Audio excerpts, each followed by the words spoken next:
Namaste and welcome to the presentation on Payment of Wages Act 1936. We just need to have a small comparison between the two acts.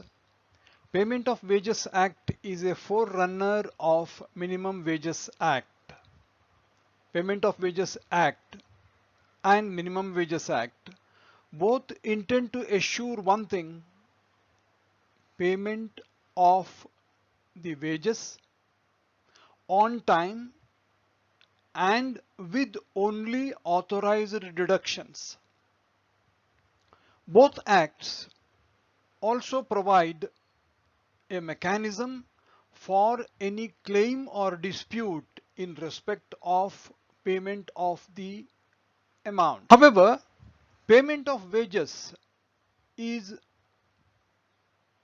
more extensive in its coverage, as it covers all factories where the basic plus DA plus conveyance of a person working as an employee is up to 24,000 per month,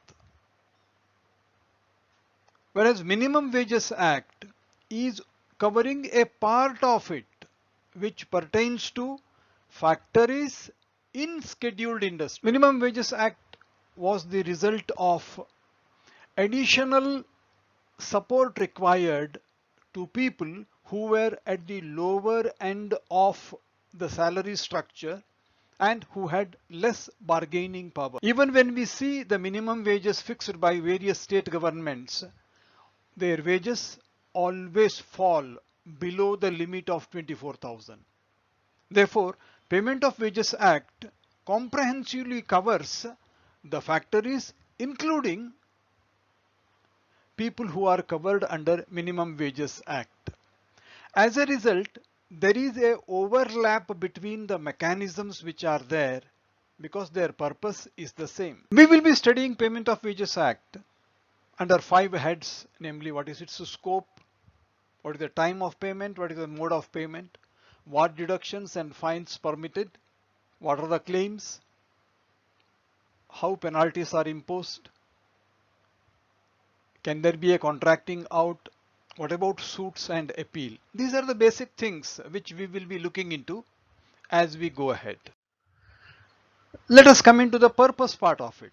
As we saw, purpose is to ensure payment within time limit, only authorized deductions, and there is a ceiling of 24,000 up to which people are all covered under this act. People who are covered here are mainly employed in factory under Factories Act, employed in establishments as notified by state government under Shops and Establishment Act, and also persons employed in rail. If you look into the definition of wages, which is basic plus DA plus HRA, the definition is as the one which is available in the Minimum Wages Act. We will not go into its details once again. We are referring, it is same in Minimum Wages Act. But in addition to that, this also talks of payments which are due in terms of overtime or when a person retires, and any payment due under which are schemes available. Once again, employer means one who is in control of the operations and supervision of employees, whether appointed by central government, state government, or under the Factories Act. It is more to do with the function a person discharges and thereby acquires the response. And it further says it is the employer who will be responsible for payment of wages in time, and he will fix the wage period, say monthly wages, weekly wages, fortnightly wages. That period will be done by him, and the act specifies no wage period to exceed 1 month. Means your payment has to be on a monthly basis at the max. Once again, payment to be made on the 7th day if the number of people is less than 1,000. If it is more, it is by the expiry of 10th day. And when it is termination or determination of an employment, it has to be on the 2nd working day after the termination. In addition to that, the Act states It should be done on a working day. Exemption could be given by the state government or the central government on a case-to-case basis. But any exception in respect of daily rated employees requires intimation to the central government and its consent to that effect. Mode of payment. Originally, Payment of Wages Act mandated that the payment has to be in coin or currency notes or both. But after demonetization, the act was changed in 2017, and now the payment could be done through check or by transferring into bank account. This doesn't require any special authorization from the employee. Employer can on his own transfer the amount to bank. May I request you to please click the like or dislike button, subscribe to the channel if not already subscribed, click the bell button for notification, and also comment for improvement. Next aspect is deductions. As again, deductions are the same as appearing in Minimum Wages Act, and in respect of fines also, the points of Minimum Wages Act are covered. In addition to that, it says if the employee is aged less than 15 years, no fine to be charged on him. Further, fine not to exceed 3% of the wage period wages. And it sets a time limit for recovery of fines. It has to be recovered within 90 days in installments or in lots as convenient and comfortable to both. And for deductions and fines and monitoring, the role of inspector is specified, but the inspector is the same as appointed under Factories Act, and he is empowered to examine and inquire whether there is a proper compliance with the provisions. He can visit the premises, search it, and by written order he can ask them to submit registers and records, take copies of whatever documents he gets to in support of any offense which is committed.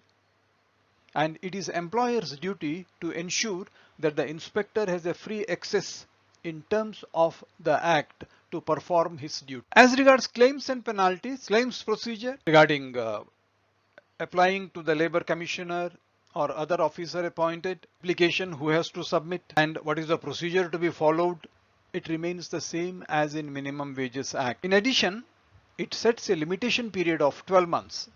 From the date of non-payment or wrong deduction, application has to be made. And it also suggests that the authority who is handling the claim has to ensure, as far as practicable, to dispose of within 3 months from filing of the claim. And it also has got the discretion to look into whether the error or offense which was committed was due to bona fide reasons, or was it an exceptional circumstance, or was it due to failure of employed person himself. In such cases, they can take a lenient view on the employer. Once there is a decision by the tribunal or the commissioner or whoever is the appropriate authority, one who is aggrieved by the decision could appeal to the small causes court within 30 days of the order. But the court may ask that you can appeal, but you need to make payment of the demand as per the original order. And the court has got the right to order attachment of the properties of the employer to the extent it feels necessary to support the order of the court whenever it is satisfied that there is likely evasion of payment, say by disposing of the assets or moving the assets away from the place. It is just to protect the interest of the person who has received order in his favor. There are penalties for contravention on terms of payment, unauthorized deductions, non-maintenance registers or records, or refusal to furnish right information, or obstructing the inspector in discharging his duty. There is a bar on suit. If already the claim is pending with one of the competent authorities, there cannot be a suit filed when it is pending. As we have observed in Minimum Wages Act, here also the employee cannot enter into any agreement or contract exonerating the employer from any liabilities under the act. It is null and void. And as in Minimum Wages Act, the employer is required to display abstract of the act and rules in languages English and in the language understood by majority of workers at the factory and its maintenance. This is more to ensure that the employees are informed and they are empowered to exercise their rights as mentioned in the act. Please click like or dislike button, subscribe to the channel, click the bell notification, comment for improvement. Thank you lot. Thank you so much.